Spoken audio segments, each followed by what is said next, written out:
Good morning students. तो हम लोग क्या किए लास्ट क्लास में, स्क्वायर रूट ऑफ यूनिटी और क्यूब रूट ऑफ यूनिटी का बेसिक ओवरव्यू हम लोग लिए थे। पहला जो था वो था स्क्वायर रूट ऑफ यूनिटी।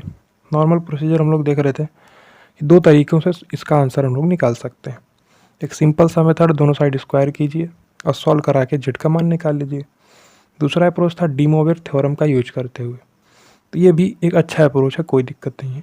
इसके बाद इन दोनों अप्रोच से जो हमको कंक्लूज़न निकला, वो कंक्लूज़न हम थर्ड अप्रोच की तरह समझ रहे हैं, मतलब थर्ड मेथड की तरह इसको समझ रहे हैं कि आगे के जो हमारे आएंगे 5th root, 6th root, 7th root, वहाँ पे हम ये पूरा प्रोसेस नहीं करने वाले। इस पूरे प्रोसेस को करने में आपको टाइम लगेगा, तो उसकी बजाय हम लोग क्या कर देंगे, इस कंक्लूज़न का यूज करेंगे जो कंक्लूज़न हम लोग यहाँ से निकाल रखें। क्लियर है? तो इसी कंक्लूज़न का यूज हम लोग को करना है। फिर हम लोग क्या देख रहे थे, क्यूब रूट ऑफ यूनिटी को देखें। यहाँ पे 1/1/3 इसी का हमको वैल्यू निकालना है, और हम लोग जानते हैं डी मोवियर थ्योरम से इसके 3 रूट आने वाले हैं। अब वो तीनों रूट हम लोग निकाले थे। एक 1 आया था, एक -1/2 प्लस आउटर रूट 3/2, एक -1/2 माइनस आउटर रूट 3/2, और इसी को हम लोग क्या बोल रहे थे, ओमेगा। इसी को ओमेगा स्क्वायर बोल रहे थे। इसका स्क्वायर आप करेंगे तो आपको मिल जाएगा ना, कोई दिक्कत की बात नहीं है। ये चीज़ हम लोग देख चुके हैं, क्योंकि ये e⁻² 2π/3 है, तो ये e⁻² 4π/3 है। सिंपल सा, जस्ट इसका डबल है, कोई दिक्कत की बात नहीं। फिर हम लोग ये चीज़ देखें। अब दो इंपॉर्टेंट फार्मूले निकल के आए हैं यहाँ पे। अब ये दोनों इंपॉर्टेंट फार्मूले आप किस वे में देखना चाहते हैं, देखिए। आप डायरेक्टली इससे देख सकते हैं, या आपको तीनों रूट का सम निकालना है तो नॉर्मली जो तीनों रूट निकले उनका सम कर दीजिए, 0 मिल रहा है आपको। तीनों का प्रोडक्ट आप निकाल सकते हैं, तीनों का प्रोडक्ट निकालेंगे आपको 1 मिलेगा, कोई दिक्कत नहीं, ओमेगा क्यूब 1 मिल जाएगा। और आपके पास तरीका हो सकता था क्या, ये आपके पास एक पॉलिनोमियल है, आप जानते हैं इसके 3 रूट हैं, एक 1, एक ओमेगा और एक ओमेगा स्क्वायर। तो सिंपली आप एक पॉलिनोमियल का जो की पॉइंट होता है, कॉन्सेप्ट होता है कि आप सम ऑफ रूट निकालना चाहते हैं तो आपको कैसे मिलेगा, माइनस का b/a। दो रूट का प्रोडक्ट निकालना चाहते हैं तो क्या होगा, c/a होता है। 3 रूट का प्रोडक्ट निकालना चाहते हैं तो आपका d-d/a होगा ना। तो इस प्रकार से चीज़ें चलती हैं, तो उसका भी यूज करके आप निकाल सकते हैं, आपको यही मिलेगा, मिलने वाला है। यहाँ पे एक चीज़ और कर सकते थे, जैसे z³ -1 है, इसका मतलब z-1 into z² plus z+1 है। तो जो z-1 है वो एक रूट दे रहा है, और जो z² प्लस z+1 है वो 2 रूट दे रहा है, एक ओमेगा और एक ओमेगा स्क्वायर। तो अगर ओमेगा और ओमेगा स्क्वायर दे रहा है तो ओमेगा इसको सेटिस्फाई करेगा, उससे भी आप निकाल सकते हैं। किस वे में आप देखना चाहते हैं, देखिए हर चीज़ का आइडिया होना ज़रूरी है, केवल एक यूनिडायरेक्शनल नहीं चलना, आपको तीनों चारों चीज़ें पता होनी ज़रूरी है। ठीक है, तीनों चारों अप्रोच से किस प्रकार से आप उसको देख रहे हैं, उसका आइडिया आपको होना ज़रूरी। और आज हम लोग क्या स्टार्ट करेंगे, कंक्लूज़न, कि जो हम लोग इन दोनों मेथड से निकाल के देखे हैं और जो दो इम्पॉर्टेंट पॉइंट्स निकल रहे हैं, ये सबको हम लोग क्या देखने वाले हैं, ग्राफिकल अप्रोच से समझने वाले। जस्ट कंक्लूज़न के तौर पे हम ग्राफ बनाएंगे और उस ग्राफ में देखेंगे कि कौन सा पॉइंट कहाँ पे है और उनके बीच बीच में एंगल क्या है। और जो कंक्लूजन हम लोग स्क्वायर रूट ऑफ यूनिटी के लिए देखे थे, क्या उसी टाइप का पैटर्न यहाँ भी फॉलो हो रहा है, तभी तो हम लोग कंक्लूड कर पाएंगे एट द एंड। क्लियर? तो हम ग्राफ को बना देते हैं, फिर हम लोग उसका डिस्कशन स्टार्ट करेंगे। देखिए, तो 3 रूट हम लोग को मिले थे, एक 1, एक ओमेगा और एक ओमेगा स्क्वायर। 1 ये है।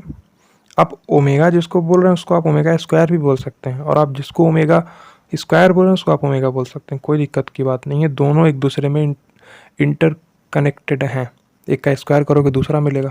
ठीक है, ये 1 है। ओमेगा मतलब क्या था, माइनस का 1/2 प्लस आउटर रूट 3/2, और ओमेगा स्क्वायर क्या था, माइनस का 1/2 माइनस आउटर रूट 3/2। तो जो ये ओमेगा है यानी कि माइनस का 1/2 प्लस का आउटर रूट 3/2, और जो ओमेगा स्क्वायर है माइनस का 1/2 माइनस का outer root 3/2। 1/2 distance negative real axis मतलब -1/2, और आयोटा यानी root 3/2 distance positive imaginary axis की साइड में, इसलिए प्लस आयोटा रूट 3/2। ये ओमेगा पॉइंट है और ये ओमेगा स्क्वायर पॉइंट है। आप इसको भी ओमेगा, इसको ओमेगा स्क्वायर बोल सकते हैं और आप इसको ओमेगा बोल सकते हैं, कोई दिक्कत की बात नहीं है। ठीक है, अब देखिए, अब हम लोग इन सब से कंक्लूजन क्या निकाल सकते हैं। देखिए, 1/1/3 हम लोग किए थे, इसको हम लोग जेड माने थे, और फिर हम जेड की 3 वैल्यूज़ निकाले। एक पहला 1 है, आप इसको 1,0 भी लिख सकते हैं, या 1,0 रेडियन लिख सकते हैं, 1,0 डिग्री लिख सकते हैं, कोई दिक्कत की बात। किसी भी पॉइंट को शो करने के लिए आपके पास कार्टेशियन फॉर्म है x, y से, एक इसका पोलर फॉर्म है r, से भी प्रदर्शित कर सकते हैं, कोई दिक्कत की बात नहीं। उसी प्रकार से ये ओमेगा वाला पॉइंट किस किस जगह पर है, ध्यान से समझिए। जो ओमेगा का मॉडुलस है वो भी 1 ही है, -1/2 प्लस √3/2, इसका मॉडुलस क्या होगा, 1 होगा। e⁻²2π/3, ये दोनों चीज़ें सेम ही है, ये दोनों चीज़ें सेम ही है, ठीक है। इसका मॉडुलस 1 है, इसका भी मॉडुलस 1 ही है, दोनों ही चीज़ें सेम है। अब इसका मॉडुलस 1 है, और ध्यान से समझिए, अब ये कितना लेंथ गया है, 1/2 नेगेटिव रियल एक्सिस में, √3/2 पॉजिटिव इमेजरी एक्सिस में। तो ये एंगल कितना होगा, 60 डिग्री तो होगा, क्योंकि ये √3/2 डिस्टेंस है, ये 1/2 डिस्टेंस है, तो √3/2 अपॉन 1/2 यानी tan ऑफ दिस एंगल, तो ये 60 डिग्री का एंगल है। अगर ये 60 डिग्री का एंगल है तो ये पूरा एंगल कितना होगा, ये वाला 120 डिग्री। 120 डिग्री मतलब 2π/3। सेम उसी प्रकार से इन दोनों के बीच में क्या एंगल है, देखिए पहला रूट है 1, तो एक कॉम्प्लेक्स नंबर OP लाइन, इसका मॉडुलस 1 है और इसका आर्ग्यूमेंट 0 है। सेम उसी प्रकार से दूसरा जो रूट आया था वो ओमेगा है, इसका भी मॉडुलस 1 है और इसका जो एंगल है या इसका आर्ग्यूमेंट है वो 2π/3 है। इसके लिए देखिए आप, तो ये एंगल कितना है, क्योंकि ये 60 डिग्री है, ये भी 60 डिग्री है, यानी कि टोटल 120 डिग्री, तो ये एंगल भी हमारा 2π/3 है। कोई दिक्कत की बात है क्या, इसमें नहीं होना चाहिए। सेम उसी प्रकार से आप इन दोनों के बीच का एंगल अगर निकालेंगे, ये कितना मिलेगा, ये 60 डिग्री, साथ में सॉरी ये आप कितना देखिए, ये 60 डिग्री था, तो कितना होगा 30 डिग्री। अगर ये 30 है प्लस ये 90 यानी 120 डिग्री यानी 2π/3। कोई दिक्कत की बात नहीं, ये तीनों एंगल आपके सेम है, ये तीनों साइड भी आपकी सेम है, 120 degree 120 degree 120 degree, total 360 degree, और इसका लेंथ भी 1 है, इसका भी लेंथ 1 है, इसका भी लेंथ 1 है, कोई दिक्कत की बात नहीं। अब अगर आप इन तीनों पॉइंट को मिलाएंगे तो आपको एक ट्रायंगल बनता हुआ दिखेगा। ध्यान से समझिए, एक पॉइंट ये है कॉम्प्लेक्स नंबर का, एक पॉइंट ये है, एक पॉइंट ये है, ये तीनों पॉइंट है आपके पास इस कॉम्प्लेक्स प्लेन में। एक है 1,0, एक है -1/2 प्लस -1/2 √3/2। देखिए आप इसको कैसे भी प्रदर्शित कर सकते हैं, इस ओमेगा को आप कैसे कैसे प्रदर्शित कर सकते हैं, -1/2 √3/2, या -1/2 प्लस आयोटा √3/2, या आप ओमेगा ही बोल दीजिए इसको, कोई दिक्कत की बात नहीं। या आप इसको पोलर फॉर्म में भी प्रदर्शित कर सकते हैं, कैसे, उसका r यानी उसकी मूल बिंदु से दूरी, ये दूरी कितनी है 1, तो 1, थीटा यानी इसका आर्ग्यूमेंट, तो इसका आर्ग्यूमेंट कितना है 2π/3, तो 1, 2π/3 से भी इसको आप डिनोट कर सकते हैं। उसी प्रकार से आप इसको भी कैसे डिनोट कर सकते हैं, -1/2 -√3/2, या -1/2 आयोटा √3/2, या सीधे ओमेगा स्क्वायर से, या फिर आप कैसे बोल सकते हैं इसको r, थीटा यानी इसका मॉडुलस 1, थीटा यानी 4π/3 बोल दीजिए, या माइनस का 2π/3 बोल दीजिए, दोनों चीज़ें आपके लिए सेम ही है। 4π/3 एंटी क्लॉकवाइज है और 2π/3 क्लॉकवाइज है, तो माइनस का 2π/3 हमको लिखना पड़ेगा। एंगल तो हमको पॉजिटिव रियल एक्सिस से ही देखना होता है।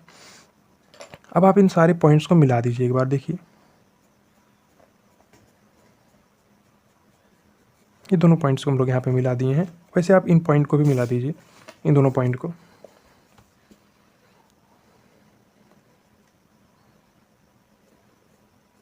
ठीक है, अब देखिए ये आपको एक ट्रायंगल बनता हुआ दिख रहा होगा, ट्रायंगल बन रहा है कि नहीं। जो 3 रूट हमारे पास आए, उन तीनों रूटों को हम लोगों ने कॉम्प्लेक्स नंबर पे प्लॉट किया। पहला ये है, दूसरा ये है, तीसरा ये है।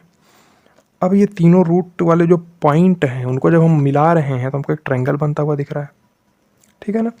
और देखिए ध्यान से समझिए, आपकी जो 360 डिग्री एंगल था वो अब 3 पार्ट में डिवाइड हो गया। जैसे स्क्वायर रूट में 360 डिग्री एंगल 2 पार्ट में डिवाइड हुआ था, क्योंकि हम लोग स्क्वायर रूट ऑफ यूनिटी देख रहे थे। जब क्यूब रूट ऑफ यूनिटी की बात कर रहे हैं तो क्यूब रूट है, यानी पावर में 1/3 है, तो 3 रूट मिलेंगे, 3 रूट मिलेंगे तो 3 पार्ट में एंगल डिवाइड हो जाएगा पूरा।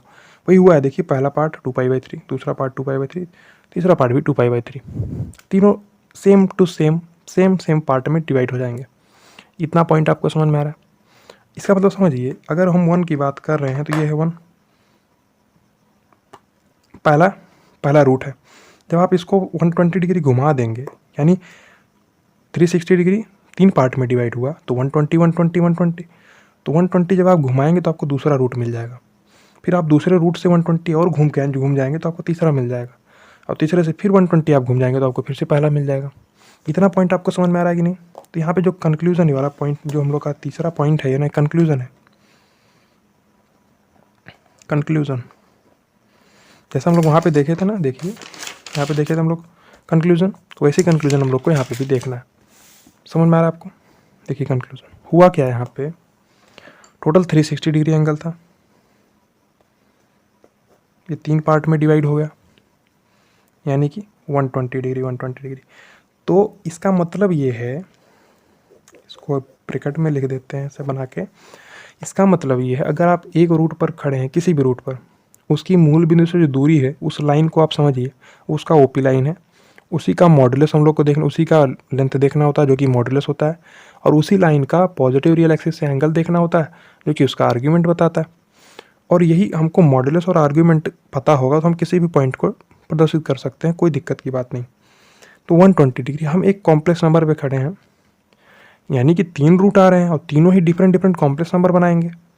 अब वो तीनों, एक पहला ये है, यहाँ से 120 डिग्री पे दूसरा, दूसरे से 120 डिग्री पे तीसरा, तीसरे से 120 डिग्री पे फिर से पहला। ठीक है, यहाँ से आप घूमते हुए जाइए 120 यहाँ, 120 से फिर यहाँ, फिर 120 से फिर वापस इसी पे। तो 360 डिग्री एंगल 3 पार्ट में डिवाइड हुआ, 120 120 120। पहले से 120 पे दूसरा, दूसरे से 120 पे तीसरा, तीसरे से अगेन 120 पे पहला। क्लियर? ये कंक्लूजन है। आपके पास 3 रूट हैं, जो कि हम क्यूब रूट की बात कर रहे हैं, तो 3 रूट हमको मिलेंगे डिफरेंट डिफरेंट। अब वो तीनों रूट किस प्रकार से कॉम्प्लेक्स प्लेन में हो रहे हैं वो हम लोग यहाँ पे देख रहे हैं।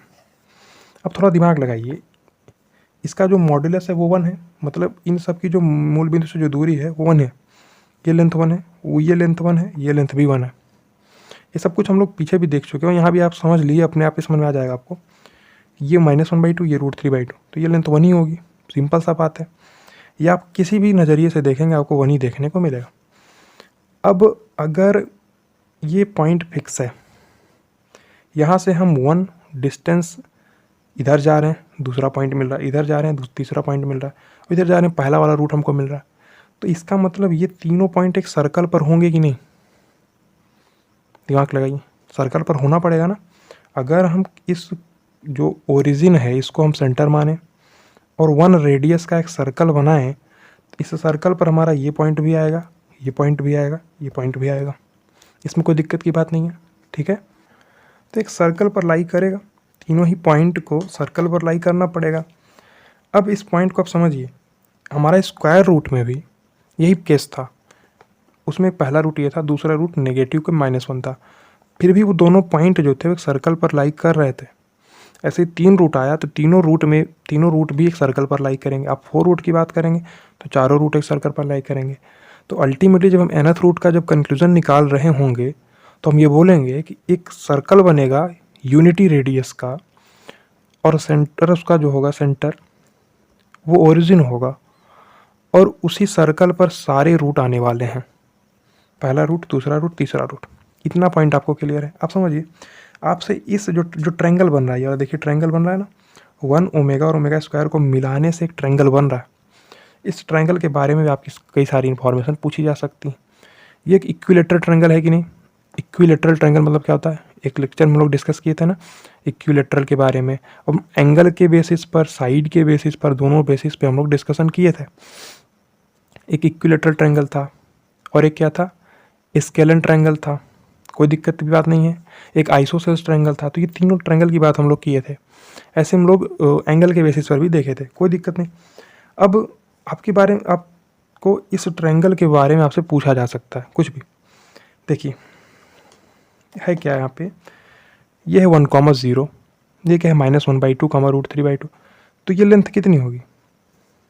इस लेंथ को आप निकाल सकते हैं, सिंपली 2 पॉइंट के बीच की डिस्टेंस निकालने का फॉर्मूला लगा के निकाल सकते हैं। आपको मिलेगा ये लेंथ √3, आप निकाल सकते हैं। 1,0 है, ये -1/2 √3/2 है, तो जब आप करेंगे तो 1 - 1/2 यानी 3/2 का होल स्क्वायर यानी 9/4 प्लस 3/4 यानी 12/4 यानी 3 का अंडर रूट, ठीक है, √3।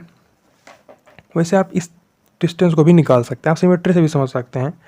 हम -1/2 इधर गए और √3/2 इधर गए, तो यह एक क्या है, परपेंडिकुलर होगा, इस जो रियल एक्सिस है इस पे परपेंडिकुलर होगा ये लेंथ, ये वाली। तो ये 90 डिग्री है, तो अगर ये 90 डिग्री है और ये √3 है, ये √3 है और ये लेंथ आपको पता है √3/2, तो आप सिंपली डायरेक्टली, अगर ये √3 आपको नहीं पता है और इतना पता है कि 90 डिग्री है, इस √3/2 की मदद से आप इसको निकाल सकते हैं।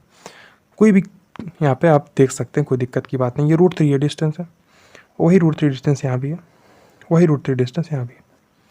तो इन तीनों पॉइंट्स को मिलाने पर एक इक्विलेटरल ट्रायंगल मिल रहा है, एक समबाहु त्रिभुज मिल रहा है जिसकी तीनों साइड सेम है। अब वो तीनों साइड की जो लेंथ है वो कितनी है, √3 √3 √3। ऐसे आपसे अगर आपको बेसिक स्ट्रांग रहेगा, यहाँ पे क्यूब रूट की बात हो रही है या किसी और नंबर के रूट की बात करेगा, तो भी हम अगर इसका डिस्कशन समझे रहेंगे तो हम आराम से उस पर मूव कर सकते हैं, आप आराम से उसको बना सकते हैं, कोई दिक्कत की बात नहीं है। तो एक इक्विलेटरल ट्रायंगल बनाएगा और इस इक्विलेटरल ट्रायंगल की साइड क्या होगी, √3 होगी, ठीक है, कोई दिक्कत की बात नहीं। और किन्हीं दो कंसेक्यूटिव जो रूट हैं, पहला रूट दूसरा रूट, उनके बीच का एंगल 120। आप सबसे पहले रियल रूट को पकड़िए, रियल रूट से आप 120 घूमेंगे आपको दूसरा रूट मिल जाएगा, दूसरे रूट से आप 120 घूमेंगे आपको तीसरा रूट मिल जाएगा, तीसरे से 120 आप घूमेंगे फिर से आपको उसको पहला रूट मिल जाएगा। ऐसे जब nth रूट ऑफ यूनिटी का बात आएगा वहाँ भी यही केस होने वाला है, कोई दिक्कत की बात नहीं। तो 360 डिग्री एंगल 3 पार्ट में डिवाइड हुआ। आप इस 360 डिग्री को 2π भी बोल सकते हैं या 2π/3 बोल सकते हैं, डायरेक्टली सिंपली 2π/3 यानी 120 डिग्री। तो 2π/3 ऐसा बोल सकते हैं आप, 2π/3 घूम जाओ या 120 घूम जाओ, 120 डिग्री घूम जाओ, दोनों बातें एकदम बिल्कुल सेम है। तो इसके कंक्लूजन आपको समझ में आए, डन। तो ये ग्राफ जो है इसका, ये कंक्लूजन आपको बहुत ज़्यादा अच्छे से समझ में आना चाहिए। जो तीनों रूट हैं उनको निकालना बड़ी बात नहीं, वो आप आसानी से निकाल सकते हैं, उससे इम्पॉर्टेंट पॉइंट जो है वो भी आप समझ सकते हैं। अब उन पॉइंट को आप कैसे कॉम्प्लेक्स प्लेन में लोकेट करते हैं और उसका डिस्कशन सोचते हैं, दिमाग लगाते हैं उस डिस्कशन में, तो आपको फ़ायदा होगा, ठीक है। उस डिस्कशन को हम लोग यहाँ पे अप्लाई किए और ये समझ गए कि ये कॉम्प्लेक्स प्लेन में इस प्रकार से पॉइंट लाई करने वाले। तो अगर आपको क्यूब रूट समझ में आने वाला है ना, तो आपको इसके आगे सारी चीज़ें आसानी से समझ में आएंगी। 1 ओमेगा स्क्वायर, आप इसको भी ओमेगा स्क्वायर बोल सकते हैं, इसको ओमेगा बोल सकते हैं, कोई दिक्कत नहीं, क्योंकि एक दूसरे क्या है। देखिए आप ऐसा भी बोल सकते हैं, जैसे ओमेगा है, ओमेगा स्क्वायर है, जस्ट एक दूसरे के कॉन्जुगेट भी हैं, स्क्वायर भी हो रहे हैं एक दूसरे के, कॉन्जुगेट भी हो रहे हैं ना, कितना इंटरेस्टिंग सा चीज़ है। आप इसको -1/2 प्लस आउटर √3/2 बोल रहे हैं, इसका जब आप कॉन्जुगेट निकालेंगे तो आपको ये मिल जाएगा, यानी कि जो ओमेगा है ओमेगा स्क्वायर का कॉन्जुगेट है और ओमेगा स्क्वायर जो है वो कि ओमेगा का कॉन्जुगेट है, कोई दिक्कत की बात नहीं, सब एक दूसरे से इंटर रिलेटेड यहाँ पे है। 1 ओमेगा स्क्वायर, कोई दिक्कत की बात नहीं। और यहाँ पे हम लोग अब कुछ इंपॉर्टेंट पॉइंट लिखेंगे, उस इंपॉर्टेंट पॉइंट के बाद इस लेक्चर को हम लोग ख़त्म करेंगे, ठीक है। देखिए इंपॉर्टेंट पॉइंट्स क्या हैं, important points related to cube root of unity.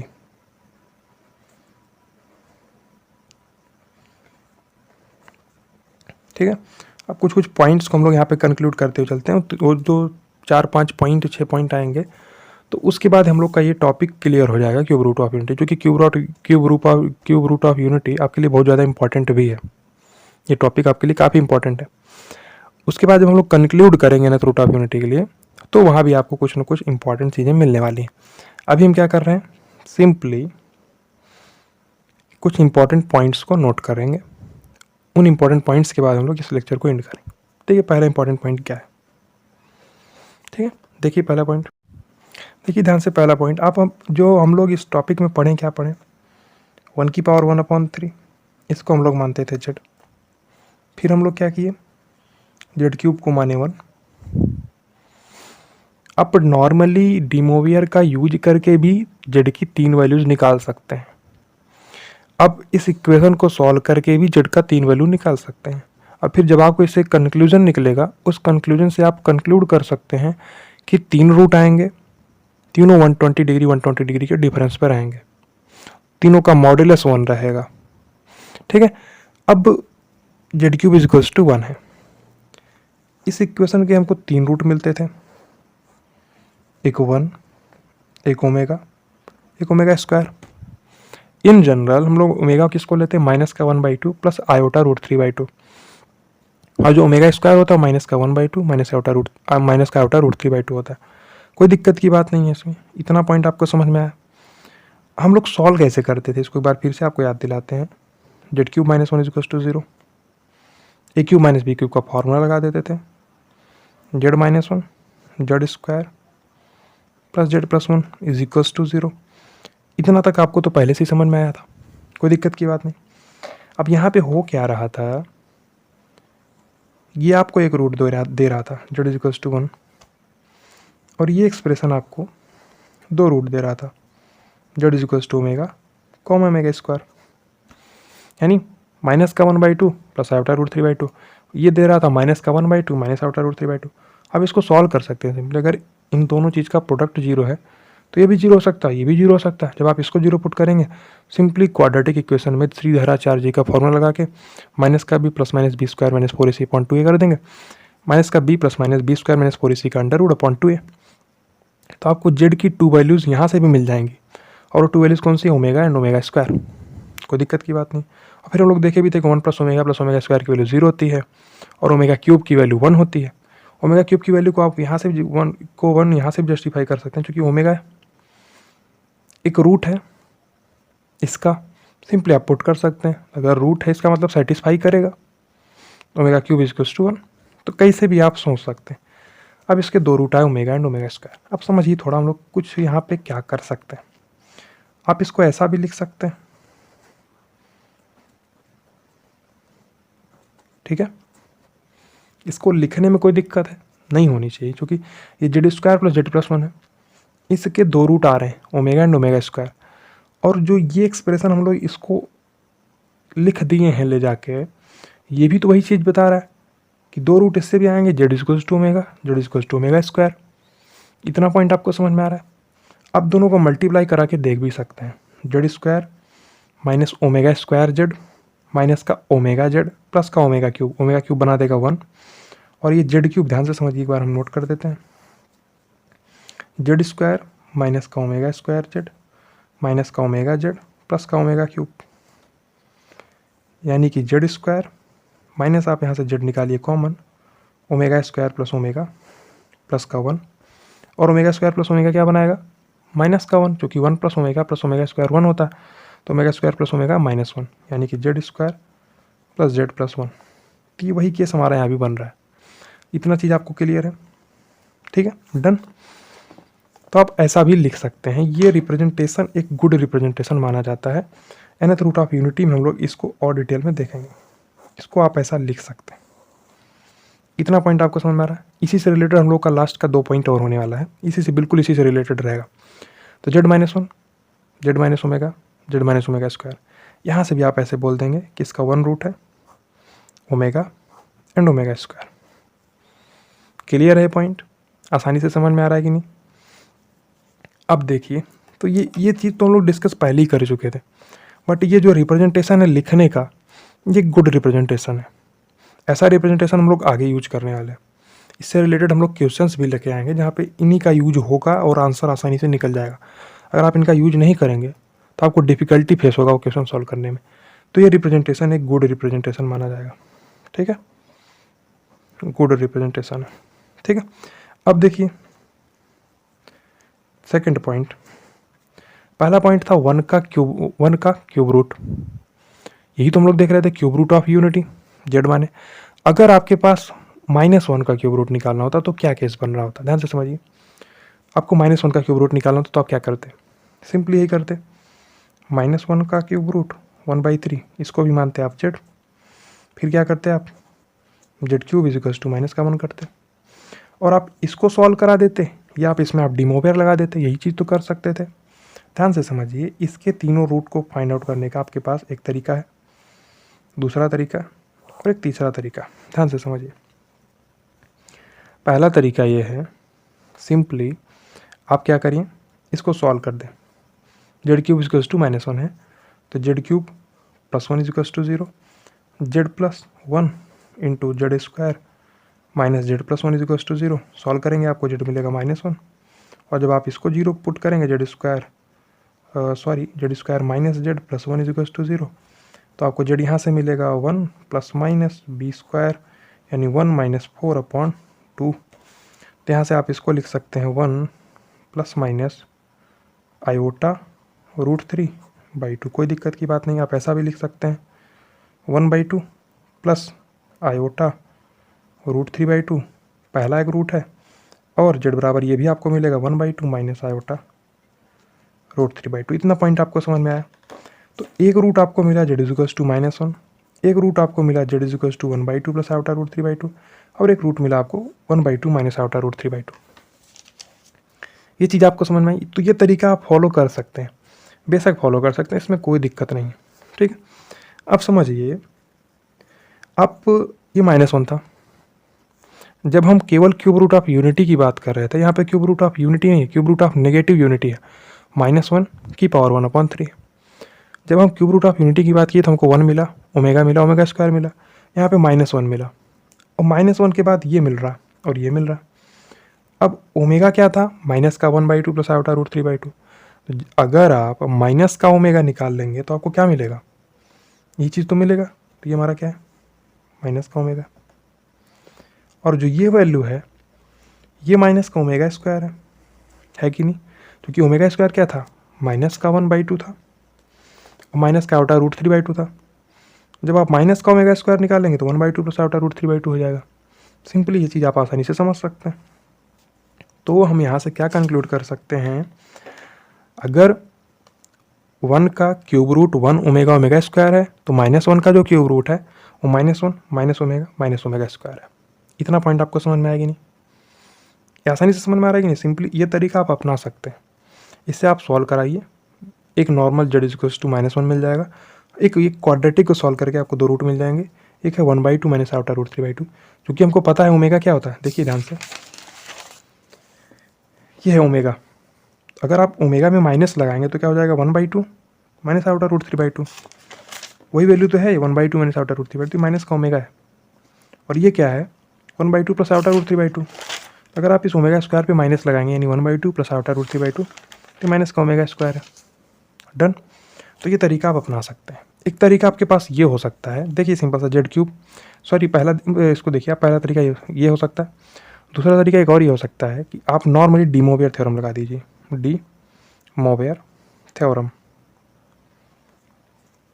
इसका भी यूज कर सकते हैं। क्या है आपके पास, -1 की power 1/3 is equals to Z. आप -1 का इसका एक्सपोनेंशियल फॉर्म पुट करिए और जेड की 3 वैल्यूज निकाल लीजिए।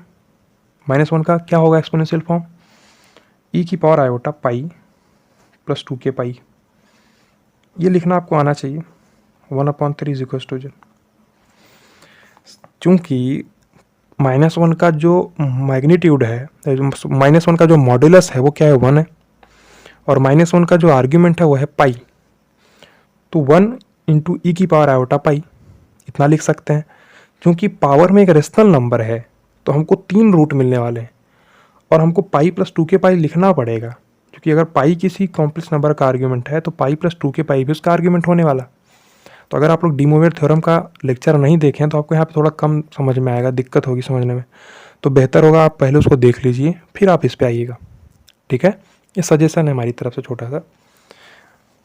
यहाँ से भी सॉल्व करके आप k इक्वल्स टू 0 पुट करेंगे, एक वैल्यू मिलेगा, k इक्वल्स टू 1 पुट करेंगे, दूसरा वैल्यू मिलेगा, k इक्वल्स टू 2 पुट करेंगे, आपको तीसरा वैल्यू मिलेगा। यहाँ से भी तीनों वैल्यूज मिल सकती हैं, कोई दिक्कत नहीं है।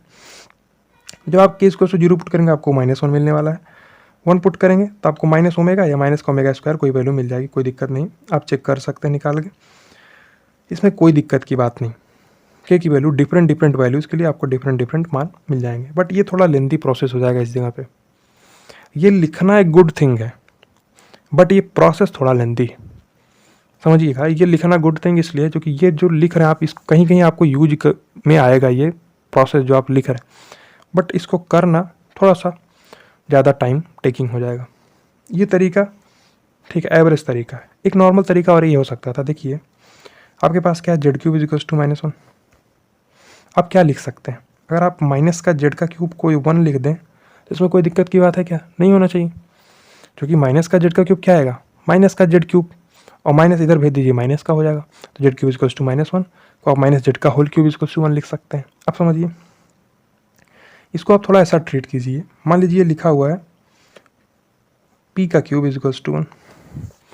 अगर आपके पास पी का क्यूब इज इक्वल्स टू 1 है तो ये 3 रूट आपको देगा, 1 ओमेगा ओमेगा स्क्वायर। तो यहाँ से आपको पी की 3 वैल्यूज मिलेंगी, कौन सी, 1 ओमेगा एंड ओमेगा स्क्वायर। और पी हमारा क्या है, माइनस का जेड है, तो जेड की कौन कौन सी वैल्यू हो जाएंगी, माइनस का 1, माइनस का ओमेगा और माइनस का ओमेगा स्क्वायर। ये पॉइंट आपको समझ में आएगी नहीं? डन, क्लियरली समझ में आ रहा है ना, क्लियरली।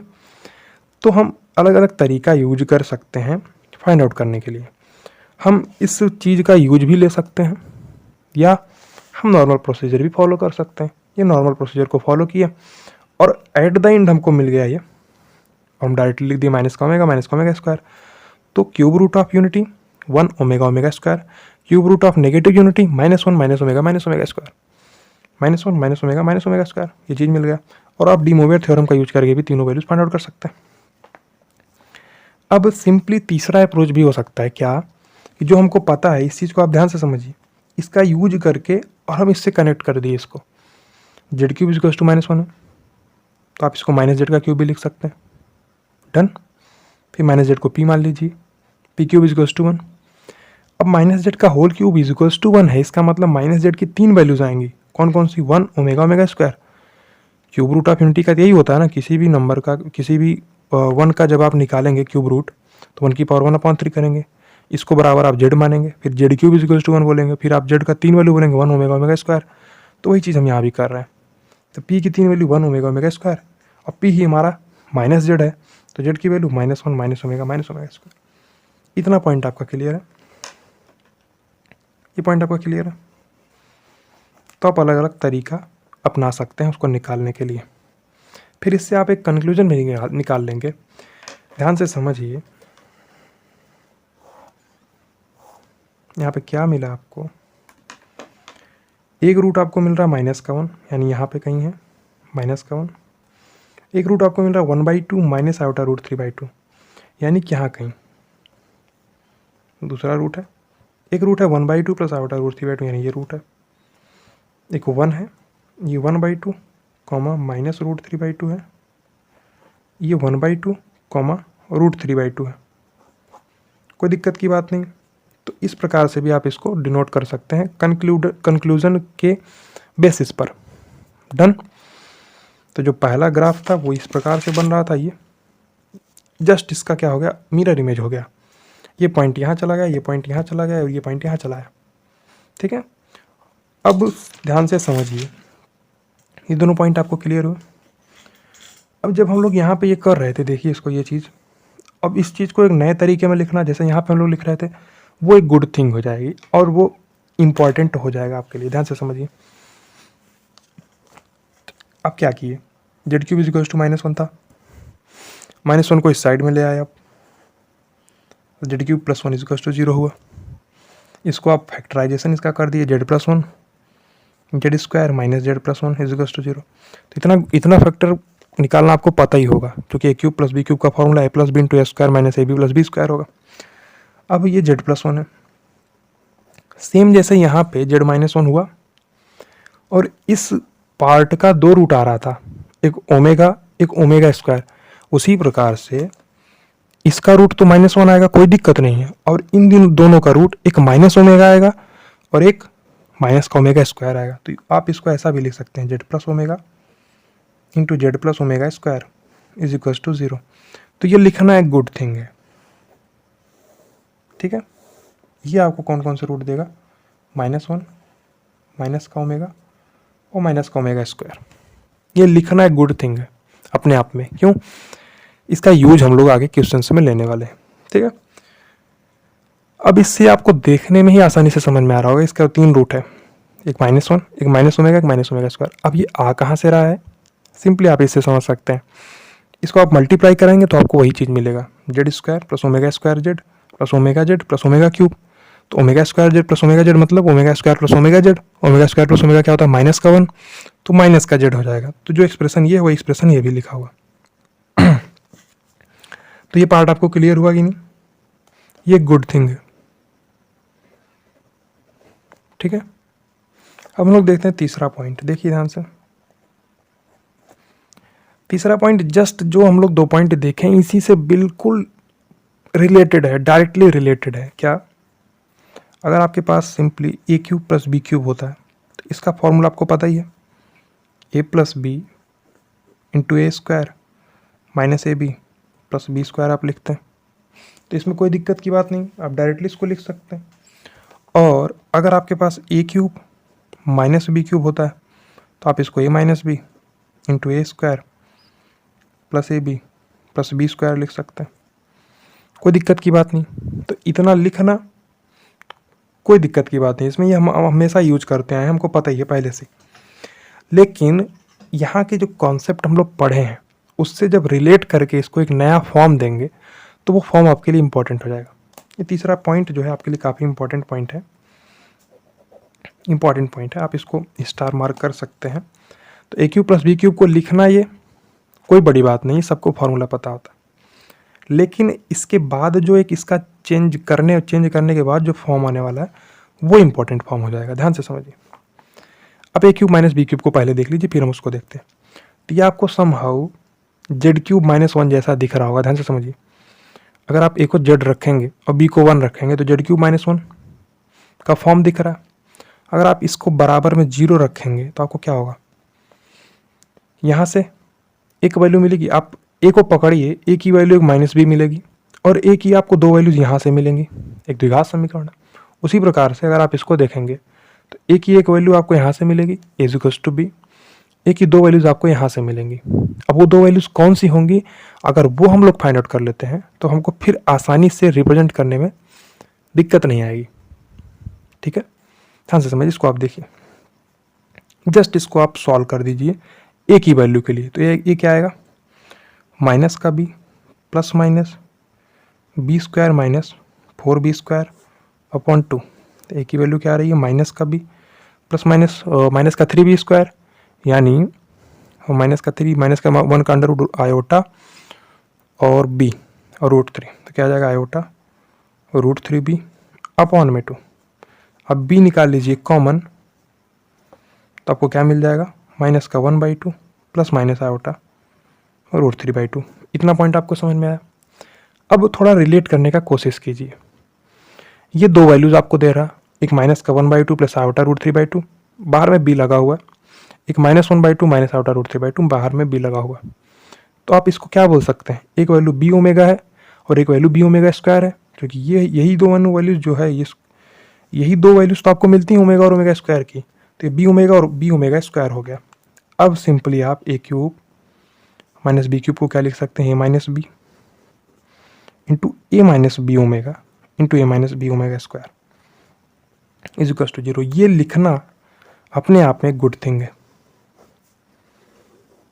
ये आपको समझ में आएगी नहीं कैसे लिख रहे हैं हम लोग, समझ में आ रहा है कि नहीं। सिंपली हम लोग इसका फॉर्मूला तो पहले से ही जानते हैं, अब इस फॉर्मूले को एक नया रूप दे दिए हम लोग, और ये जो इसका फॉर्म है ना, ये इंपॉर्टेंट फॉर्म माना जाता है, अपने आप में इंपॉर्टेंट फॉर्म है।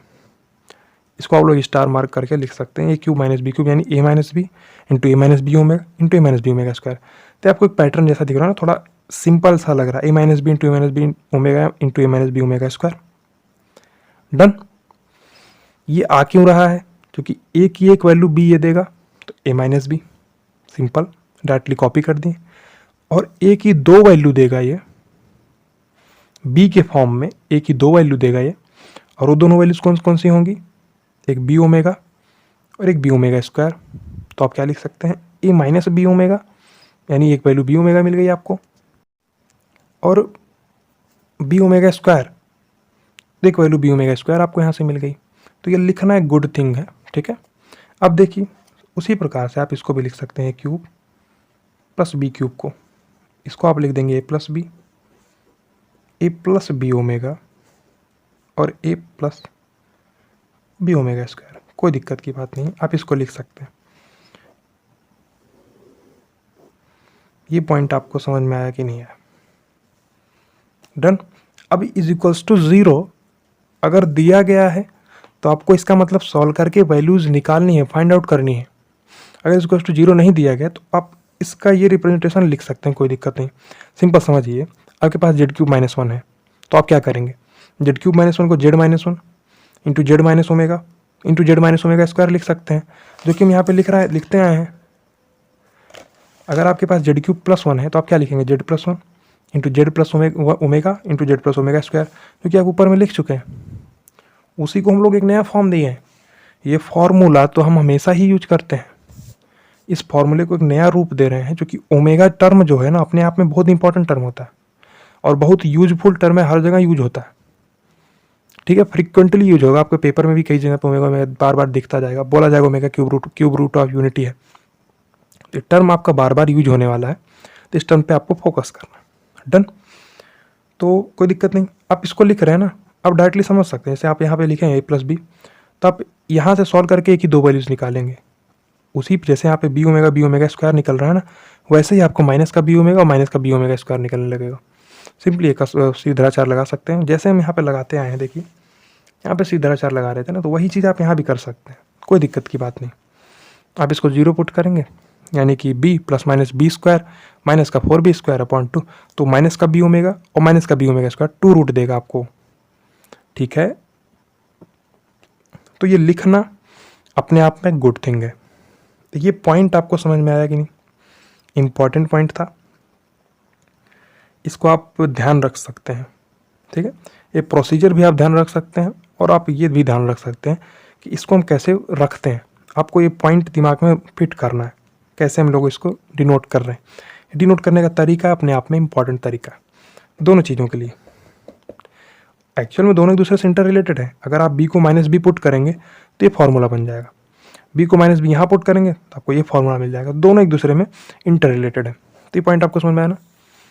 ये डिस्कशन रिपीट करने का नीड तो नहीं है। ठीक है, हम लोग नेक्स्ट पॉइंट देखते हैं। देखिए चौथा नंबर का पॉइंट ये है कि 1 + ω⁴n + ω⁴2n इसकी वैल्यू क्या होने वाली है, ये हम लोग का पॉइंट है। क्या हो सकता है, ध्यान से समझिए। ये होता है 3 if n is multiple of 3। अभी हम बताते हैं क्यों होता है मल्टीपल ऑफ 3। 0 होता है if n is not multiple of 3।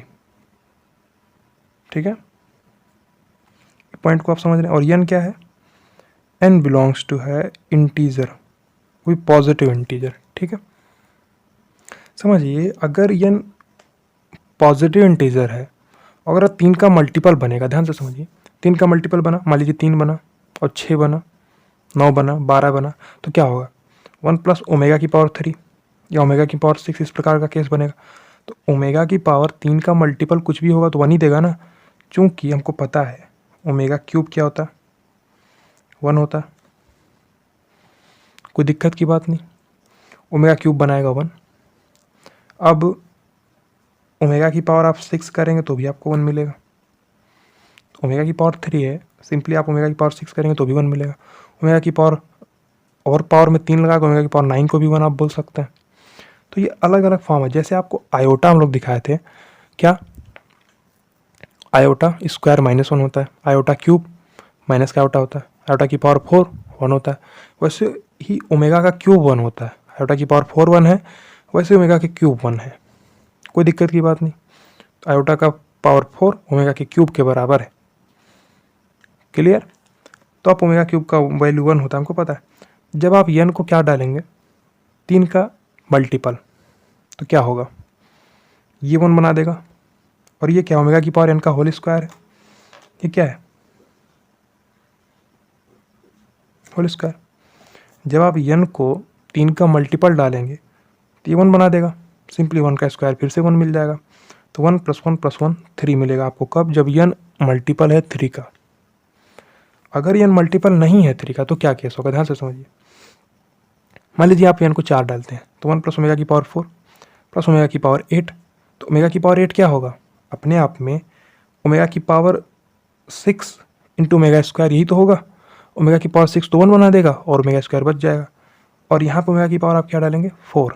Omega की पावर 4 क्या होगा omega cube into omega, omega cube क्या है 1, तो 1 प्लस ओमेगा स्क्वायर ये 0 बना देगा। तो जब जब n मल्टीपल होगा 3 का तब तब हमको वैल्यू 3 मिलेगी, और जब n का वैल्यू मल्टीपल ऑफ 3 नहीं होगा तब तब हमको 0 मिलेगा। इतना पॉइंट आपको समझ में आया। n पॉजिटिव इंटीजर है, और पॉजिटिव इंटीजर मतलब 1 2 3 4 5 6 इस प्रकार का केस ले सकता है। और जब जब हम n को ध्यान से समझिए, आप n को 1 पुट करिए तो 1 प्लस ओमेगा स्क्वायर 0 होता है, हमको पता है। n को आप 2 पुट करिए तो 1 plus omega square plus omega की पावर 4, तो ओमेगा की पावर 4 क्या है ओमेगा ही है। ओमेगा क्यूब अगर ओमेगा 1 है तो ओमेगा की पावर 4 ओमेगा है, तो 1 प्लस ओमेगा स्क्वायर फिर से 0 बन जाएगा। तो आप जब जब n का वैल्यू 3 का मल्टीपल डालेंगे तो 3 मिलेगा, जब जब n की वैल्यू आप 3 का मल्टीपल नहीं डालेंगे 0 मिलेगा। डन। आप वैल्यू पुट करके चेक कर सकते हैं, कोई दिक्कत नहीं। 4 पुट करिए, 5 पुट करिए, 7 पुट करिए ना, हमेशा ही आपको वही मिलेगा। आप 7 पुट करके देखिए, 1 प्लस ओमेगा की पावर 7 प्लस ओमेगा की पावर 14, तो ओमेगा की पावर 7 मतलब ओमेगा की पावर 6 इंटू ओमेगा, ओमेगा की पावर 6 क्या है 1, तो 1 प्लस ओमेगा प्लस ओमेगा की पावर 14 यानी ओमेगा की power 12 into omega square, omega की पावर 12 तो 1 बनाएगा प्लस ओमेगा स्क्वायर, तो 1 plus omega square 1 plus omega square फिर से 0 मिल जाएगा। इतना पॉइंट आपको समझ में आ रहा है कि नहीं। जब जब n 3 का मल्टीपल होगा वैल्यू 3 मिलेगी, जब जब n 3 का मल्टीपल नहीं होगा तब तब हमको वैल्यू 0 मिलेगी। इतना पॉइंट क्लियर है, कोई दिक्कत की बात इसमें नहीं है ना। तो आज का डिस्कशन हम लोग का काफ़ी ज़्यादा हो गया है। इसके बाद हम लोग क्या करेंगे नेक्स्ट क्लास में डिस्कस करेंगे 4th root of unity, 5th root of unity, ये सब बातें हम लोग आगे लेके आने वाले हैं। या उससे पहले हम लोग एक लेक्चर क्वेश्चंस का लेके आ सकते हैं, जो हम लोग पढ़े ना क्यूब रूट ऑफ यूनिटी, इससे रिलेटेड कुछ क्वेश्चंस को सॉल्व करके फिर हम लोग आगे मूव करेंगे। देख सकते हैं अभी हम लोग अगर देख पाएंगे तो एक लेक्चर देख लेंगे केवल क्वेश्चंस के लिए, कोई दिक्कत नहीं। इतना पॉइंट आज का क्लास का क्लियर है, तो हम एक बार कंक्लूड कर देते हैं पूरी क्लास को। आज हम लोग क्या पढ़े, हम लोग कंक्लूजन देखे, जो हम लोग 2 तरीक़ों से निकाल रहे थे जेड की वैल्यूज़। एक डी मोवियर थ्योरम था, एक नॉर्मल कैलकुलेशन करा के सॉल्व करना। एक वैल्यू हमको 1 मिली थी, एक ओमेगा मिली थी, एक ओमेगा स्क्वायर मिली थी। तो तीनों पॉइंट को हम किस प्रकार से कॉम्प्लेक्स प्लेन में प्रदर्शित करेंगे, तो ये केस को हम लोग देखे कंक्लूजन में। ठीक है, 2π/3 के एंगल के डिफरेंस पर होंगे। अगर आप एक रूट को पकड़ लिए, वहाँ से 2π/3 घूमिए, दूसरा रूट जरूर मिलेगा आपको। इसको पकड़े 2π/3 घूमने का आपको ये मिला, 2π/3 अपोजिट भी घूमेंगे तो भी आपको ये मिलेगा। तो आप जब जब 2π/3 घूमेंगे किसी भी रूट को पकड़ के, तो आपको एक रूट मिलेगा ही मिलेगा। ठीक है, आप साइक्लिक ऑर्डर में घूमते जाइए, आपको तीनों रूट मिल जाएंगे। ये पॉइंट हम लोग देखे थे। और मेन जो पॉइंट क्या था, 360 डिग्री एंगल 3 पार्ट में डिवाइड हुआ, वहाँ पे 360 डिग्री एंगल 2 पार्ट में डिवाइड हुआ था। ऐसे ही 360 डिग्री n पार्ट में डिवाइड हो जाएगा जब हम लोग nth रूट ऑफ यूनिटी देखने वाले हैं। ठीक है, फिर हम लोग क्या किए, इंपॉर्टेंट पॉइंट देखे। पहला इंपॉर्टेंट पॉइंट क्या था, नॉर्मली जो डिस्कशन हम लोग किए थे ये तो हम लोग पहले से ही जानते थे इतना पार्ट। फिर इसको ये फॉर्म लिखना एक गुड थिंग माना जाता है, z-1 z-ओमेगा स्क्वायर। फिर हम लोग इस चीज़ को देखें, इस चीज़ का डिस्कशन हम लोग अलग अलग 3 तरीक़ों से कर सकते हैं। नॉर्मल डी मोवियर लगा सकते हो आप, या कैलकुलेशन करके सॉल्व कर सकते हो। सिंपली a³ + b³ का फॉर्मूला लगा के 3 वैल्यूज़ आपको मिल जाएंगी, -1 -ओमेगा स्क्वायर। या आप एक ये जुगाड़ू अप्रोच लगा सकते हैं, z³ -1 था तो माइनस का z³ लिख सकते हैं, आप 1 लिख सकते हैं तो माइनस जेड का वैल्यू 1 ओमेगा स्क्वायर मिलेगा। चूँकि जो माइनस जेड का होल क्यूब इक्वल्स टू 1, इसका मतलब क्या है, ये नॉर्मल किसी कॉम्प्लेक्स नंबर का क्यूब इक्वल्स टू 1 के जैसा है ना। अगर किसी कॉम्प्लेक्स नंबर का क्यूब 1 है तो उस कॉम्प्लेक्स नंबर की वैल्यू 1 ओमेगा स्क्वायर मिलेगी ना। तो ये चीज़ यहाँ भी है, तो माइनस जेड की वैल्यू आपको 1 ओमेगा स्क्वायर मिलेगी, तो जेड क्या हो जाएगा -1 ओमेगा स्क्वायर। तो ये केस हम लोग देखें, तो वो निकालना ठीक है, अच्छी बात है, निकाल सकते हैं, लेकिन उसको इस फॉर्म में लिखना गुड थिंग है। क्यों, ये फॉर्म आपका इम्पॉर्टेंट हो जाता है। और इसी दोनों चीज़ों को कंक्लूड करने के बाद हम लोग ये पॉइंट देखें, ये वाला a³ + b³ को आप ये चीज़ लिख सकते हैं, कोई बड़ी बात नहीं। a³ - b³ को आप ये चीज़ लिख सकते हैं, कोई बड़ी बात नहीं। लेकिन आप a³ - b³ को ये चीज़ लिख सकते हैं, ये बड़ी बात है। बड़ी बात मतलब बहुत ज़्यादा बड़ी बात नहीं कि कठिन बात है, ये गुड थिंग है कि ये चीज़ आप यूज कर सकते हैं अपने किसी क्वेश्चन में जहाँ पे आपको कुछ समझ नहीं आ रहा होगा, बट आप ये अप्लाई करेंगे आपको आंसर मिल जाएगा। इससे रिलेटेड क्वेश्चन हो सकता है हम नेक्स्ट लेक्चर में ही लेके आएँ और इस पॉइंट को डिस्कस करेंगे वहाँ पे। इतना पॉइंट आपको समझ में आया ना। और जो फोर्थ पॉइंट था वो ये था कि 1 + ओमेगा की पावर n + ओमेगा की पावर 2n था। ये 3 वैल्यू देगा अगर ये एक मल्टीपल ऑफ 3 है। अगर ये मल्टीपल ऑफ 3 नहीं है तो आपको 0 वैल्यू मिलेगी। आप इसको वेरीफाई भी कर सकते हैं, कोई दिक्कत की बात इसमें नहीं है ना। तो आपको सबसे 2 पॉइंट तो जो कि एकदम से आपको याद हो जाने चाहिए, 1 + ओमेगा + ओमेगा स्क्वायर, इसकी वैल्यू होती है 0। कैसे हम लोग निकाले हैं ये पूरा डिटेल में डिस्कशन हुआ है। और ओमेगा क्यूब की वैल्यू 1। तो ये दोनों पॉइंट आपके लिए बहुत ज़्यादा इंपॉर्टेंट है। डन। तो हम लोग इस लेक्चर को यहीं पेंट करते हैं, बाकी जो डिस्कशन होगा नेक्स्ट लेक्चर में होगा। ठीक है, आप लोग लाइक, कमेंट, शेयर, सब्सक्राइब कर दीजिएगा। इससे मोटिवेशन मिलेगा, हम लोग जो आगे लेक्चर ले आने वाले हैं तो उसमें हम लोग अच्छे से डिस्कशन कर पाएंगे। ठीक है, हमारे मोटिवेशन के लिए आप सब्सक्राइब कर सकते हैं। Thank you so much.